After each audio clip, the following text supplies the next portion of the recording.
ರಾಜ್ಯದ ಕರಾವಳಿಗೆ ಮುಂಗಾರು ಮಳೆ ಇನ್ನಷ್ಟೇ ಪ್ರವೇಶವಾಗಬೇಕಾಗಿದೆ. ಆದರೆ ಅದಕ್ಕೆ ಮೊದಲೇ ಬೇಪರ್ ಜಾಯ್ ಚಂಡಮಾರುತದ ಪ್ರಭಾವದಿಂದ ಮಳೆಯ ಆಗಮನವಾಗಿದೆ.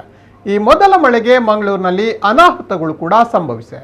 ಕಾವೂರಿನ ಬಿಜಿಎಸ್ ಶಾಲೆಯ ಹಿಂಭಾಗ ಇಂದು ಬೆಳ್ಳಂಬೆಳಗ್ಗೆ ಬೃಹತ್ ಗಾತ್ರದ ಮರವೊಂದು ಮನೆಯ ಮೇಲೆ ಉರುಳಿ ಬಿದ್ದು 3 ಮಂದಿಗೆ ಗಾಯಗಳಾಗಿದೆ. ಮನೆಯ ಛಾವಣಿ ಸಂಪೂರ್ಣವಾಗಿ ನಾಶವಾಗಿ ಲಕ್ಷಾಂತರ ರೂಪಾಯಿ ನಷ್ಟ ಉಂಟಾಗಿದೆ. ಇದು ಹಂಚಿನ ಮನೆಯಾಗಿದ್ದು ಬೆಳಿಗ್ಗೆ 6 ಗಂಟೆ ವೇಳೆಗೆ ಮನೆ ಮಂದಿ ಇನ್ನೂ ಎಚ್ಚರಗೊಂಡಿರಲಿಲ್ಲ. ಅಷ್ಟೊತ್ತಿಗೆ ಪಕ್ಕದ ಕಾಂಪೌಂಡ್ನಿಂದ ಬೃಹತ್ ಗಾತ್ರದ ಮರವೊಂದು ಭಾರೀ ಶಬ್ದದೊಂದಿಗೆ ಬುಡ ಸಮೇತ ಮನೆ ಮೇಲೆ ಉರುಳಿ ಬಿದ್ದಿದೆ. ಪರಿಣಾಮವಾಗಿ ಮನೆಯ ಛಾವಣಿ ಮತ್ತು ಹಂಚುಗಳು ಪುಡಿ ಪುಡಿಯಾಗಿ ಧರಾಶಾಯಿಯಾಗಿವೆ. ಮನೆಯೊಳಗೆ 5 ಮಲಗಿದ್ದು ಅವರ ಪೈಕಿ 3 ಹಂಚು ಮತ್ತು ಮರದ ಅವಶೇಷಗಳು ಬಿದ್ದು ಗಾಯಗೊಂಡಿದ್ದಾರೆ. ಬಳಿಕ ಅಕ್ಕಪಕ್ಕದ ಮನೆಯವರು ಓಡಿ ಬಂದು ರಕ್ಷಣಾ ಕಾರ್ಯವನ್ನು ನಡೆಸಿದ್ದಾರೆ. ಮನೆಯ ಛಾವಣಿಗೆ ತಾತ್ಕಾಲಿಕವಾಗಿ ಟರ್ಪಾಲು ಹಾಕಿ ಗೋಡೆಗಳಿಗೆ ಹಾನಿಯಾಗುವುದನ್ನು ತಡೆಯಲಾಗಿದೆ.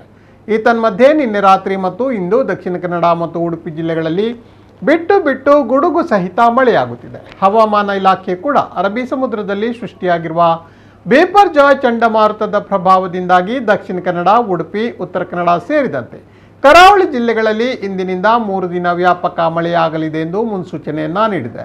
ಜೂನ್ 10 ರಿಂದ 12ರವರೆಗೆ ಈ 3 ಜಿಲ್ಲೆಗಳಿಗೆ ಯೆಲ್ಲೋ ಅಲರ್ಟ್ ಘೋಷಣೆ ಮಾಡಲಾಗಿದೆ. ಮುಂದಿನ 24 ಗಂಟೆಗಳಲ್ಲಿ ಕರಾವಳಿಯಲ್ಲಿ ಗಂಟೆಗೆ 40 ರಿಂದ 45 ಕಿಲೋಮೀಟರ್ ವೇಗದಲ್ಲಿ ಬಿರುಗಾಳಿ ಬೀಸಲಿದ್ದು ಮೀನುಗಾರರು ಸಮುದ್ರ ತೀರಕ್ಕೆ ಇಳಿಯಬಾರದೆಂದು ಎಚ್ಚರಿಕೆ ನೀಡಲಾಗಿದೆ.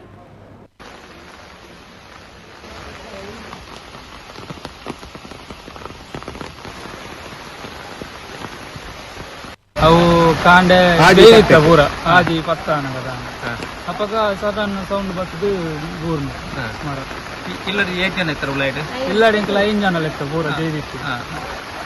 8 ಜನಕ್ಕೆ ಪೆಟ್ಟುಂಡು ಪೆಟ್ಟು 3 ಜನಕ್ಕೆ ಮೆಗ್ಗೆಗೆ ಒಂಚೂರು ತಾಗುತ್ತದೆ ಈಗ ತಾಗ್ದಂಡೆ ಕಾರ್ ಕಾರ್